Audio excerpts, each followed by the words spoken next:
உடனே மனம் திரும்புகிறார்களோ? ஏன்னா 400 வருஷம் கழிச்சு மனம் திரும்புவதை காட்டிலும் இந்த சத்தியத்தை கேட்டவுடன் நீங்கள் மனம் திரும்புவீர்களா? இன்று உங்கள் சிறையிருப்பின் நாட்களை கர்த்தர் முடிவுக்கு கொண்டு வருவார். ரபா சாந்தாரியாங்கராபா. உங்கள் நுகங்கள் உடைக்கப்படும், உங்கள் கட்டுகள் அறுக்கப்படும் என்று கர்த்தர் சொல்கிறார். அவன் நுகத்தை முறித்தவன் கட்டுகளை அறுப்பேன் என்று கர்த்தர் வாக்கு பண்ணுகிறார். நம்புறீங்களா? சாத்தானுக்கு விரோதமாய், பிசாசுக்கு விரோதமாய் கர்த்தர் 2000 ஆண்டுகளுக்கு முன்பாகவே சிலுவையில் மரித்து மீண்டுமாக உயிர்த்தெழுந்து வெற்றி சிறந்து மரணத்தை அவர் ஜெயித்து விட்டார்.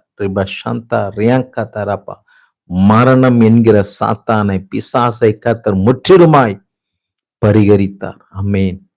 அதனால இந்த சத்தியத்தை கேட்கும் போதே உங்களை நீங்க தேவனுக்குள்ள ஒப்பு கொடுப்பீர்கள். ஆனால் உங்களை நீங்கள் மீண்டுமாய் சீர்படுத்தி பார்ப்பீர்கள். ஆனால்